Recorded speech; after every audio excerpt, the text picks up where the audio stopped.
So last night we really didn't sleep well. Ewan actually got no sleep. I got about 2 or 3 hours, and the main reason was that it was just so hot.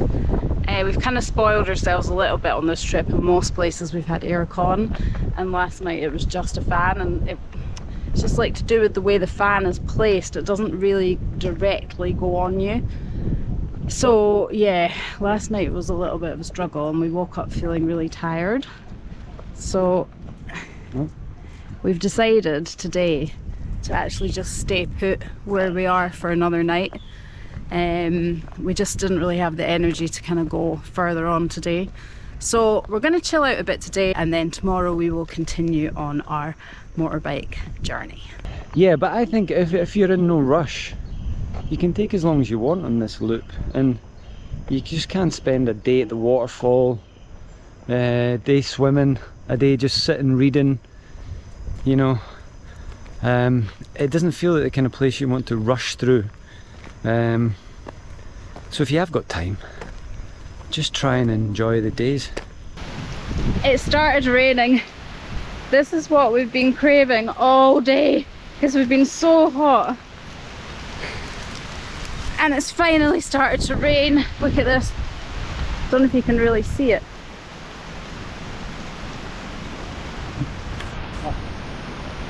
That is euphoric. Going for this one.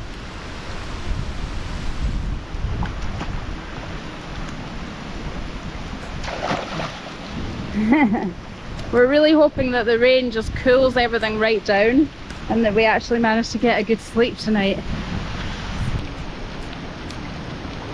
Sludgy! I didn't really want to come in here because it's, you know, it's a pond basically, but I just had to cool off. But actually the water's quite warm, but the rain isn't. The rain is nice and cold.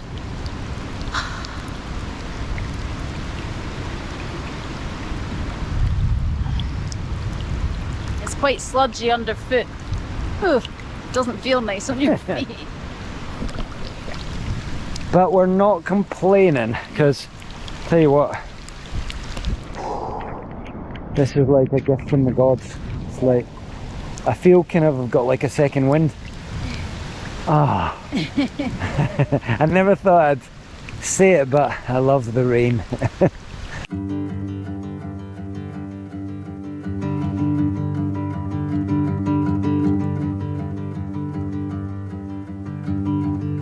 The good news is we slept a bit better last night. There was a big rainfall which cooled everything down a bit, so that was good. Unfortunately though, Ewan woke up in the middle of the night with a cold. So that's a little bit of a shame, because you don't want to be feeling like this when you're on a road trip like this. So hopefully it won't last too long and I won't get it. I've not had a cold for easy 6-7 years, truthfully. Last time I had any cold-like thing was when I had COVID. But I feel a little bit better today. If this is what it is, then that's fine. Yesterday I just had no energy, sore muscles, achy, kind of like congested, fatigue, tiredness. Oh, it's horrible.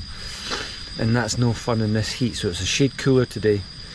Get on the bike, get that breeze in our faces, and yeah, hopefully kind of get rid of this thing. Plenty of paracetamol, plenty of water, good to go. Our first stop is a place called Captain Hook. So he's very famous in this area.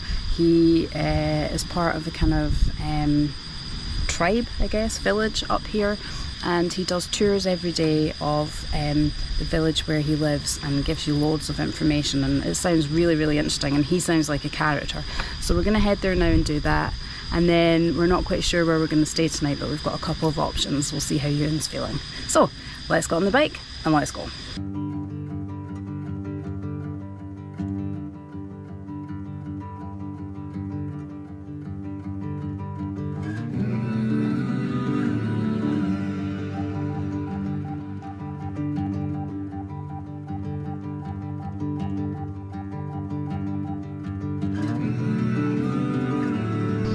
Trying lots of medicinal leaves.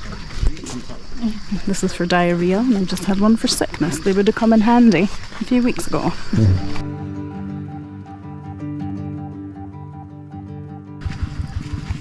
Try and hit the guy. Kill the tractor guy. Yeah. Get him. Get him. Not that it's No. I knew mine would be the worst. Because just you have to push.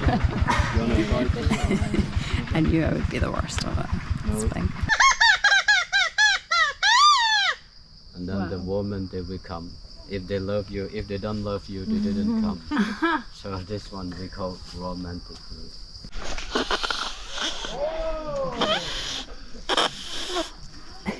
He said suck and blow. Yeah. Suck it and blow.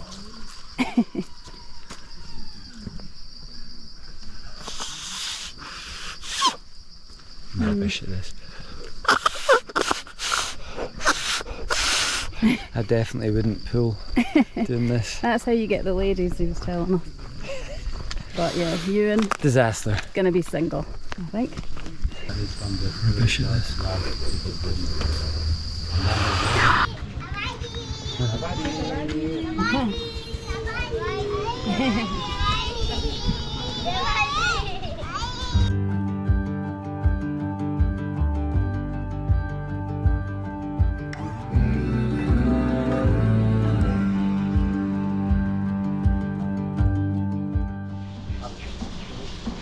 That's the best lemon juice I've ever had. It's sour but quite sweet at the same time. It's so good. Wow.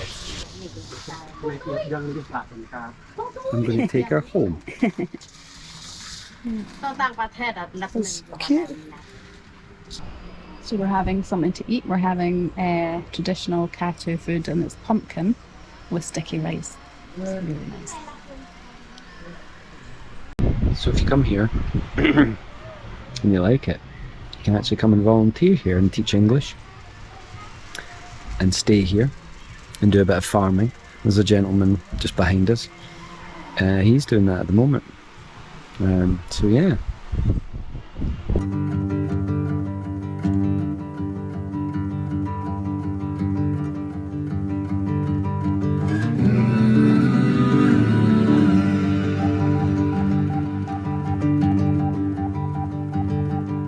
So, Captain Hook, did it live up to expectations? It actually exceeded them. I think that's going to be a highlight of this entire trip. We actually spent quite a lot of time there. We got there just after 9:30 when the tour started, and we probably left at about 2:45. So the actual tour itself was about 2.5 hours. There was quite a few other people on the tour. He took us round his farm, around the village, and it was just so interesting. So that's the Katu tribe, ethnic group, his village, and in the village there is 814 people living there. It's been there for about 42 years, and it was just so interesting to hear about the way they live and their beliefs and their kind of folklore.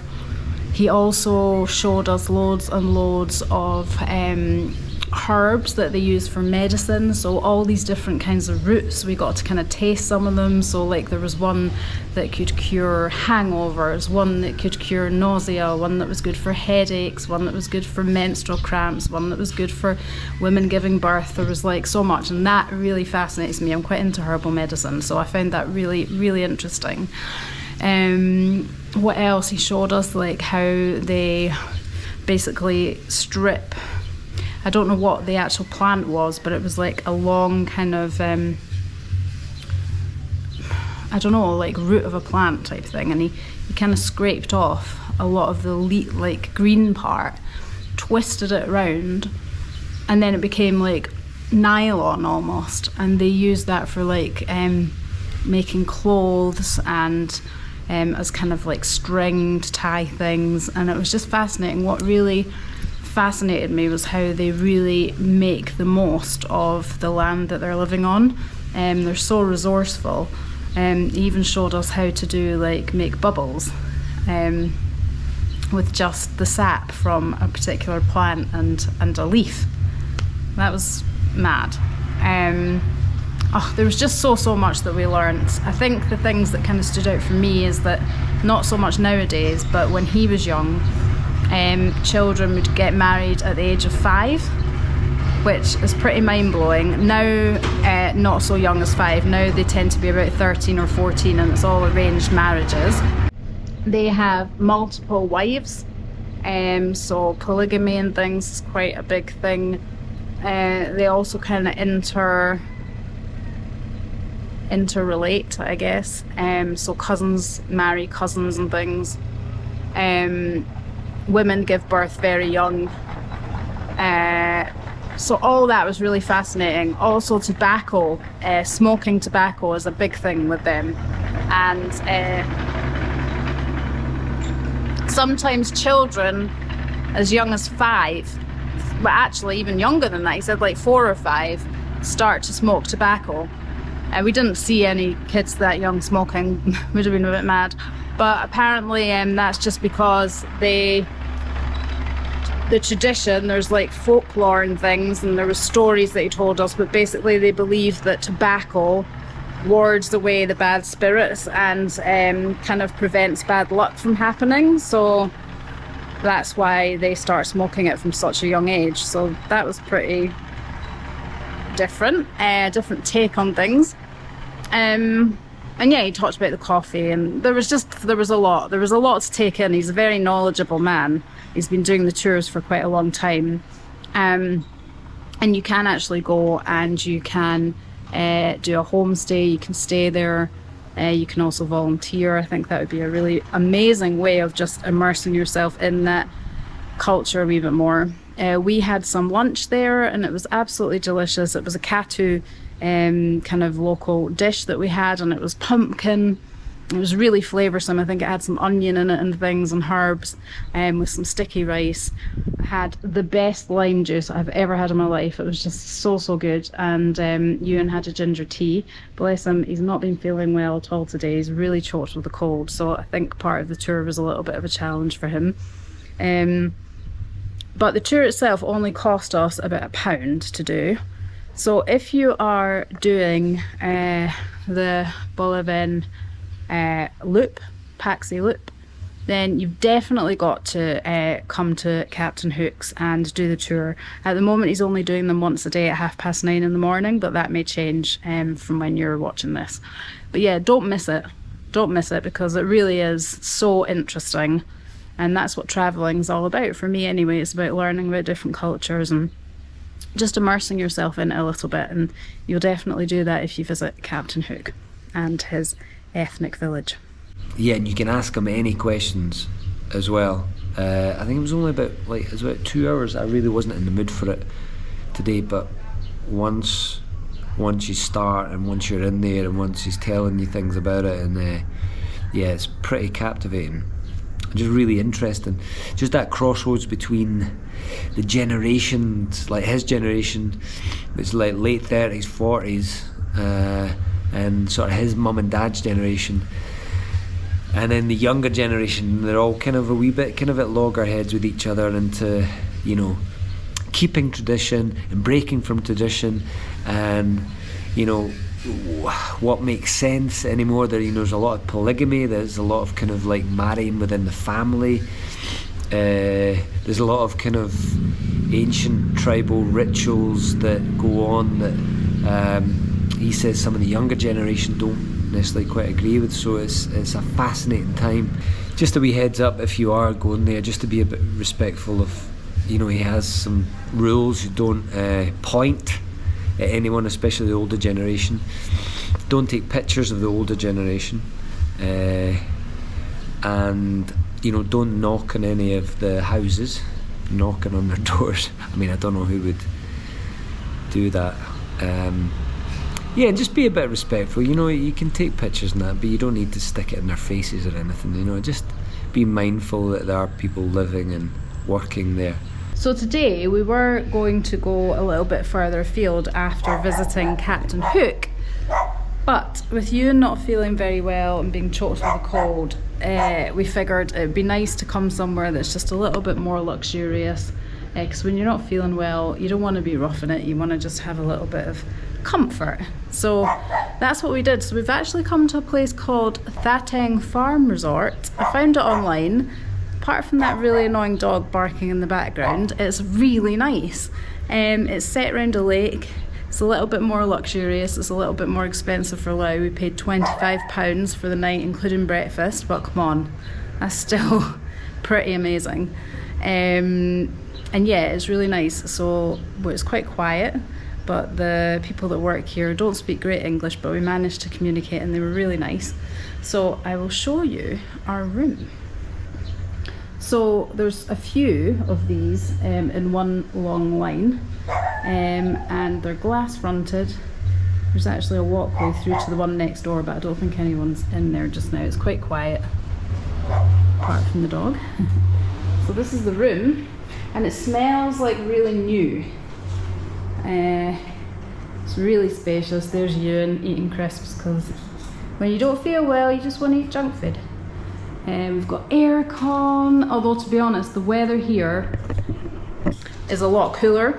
And actually, when we were on the bike on the way here, the sky got so black, and we were really worried that we were going to get caught in a rainstorm, because we don't have any waterproofs. Ewan's laptop's in the rucksack, so that wouldn't be good. But luck was on our side, and we managed to make it here just before a massive downpour. The good thing is that the downpours here don't tend to last long. They're really intense, but they're over pretty quick. So yeah, this is the room. We've got a smart TV, which is great.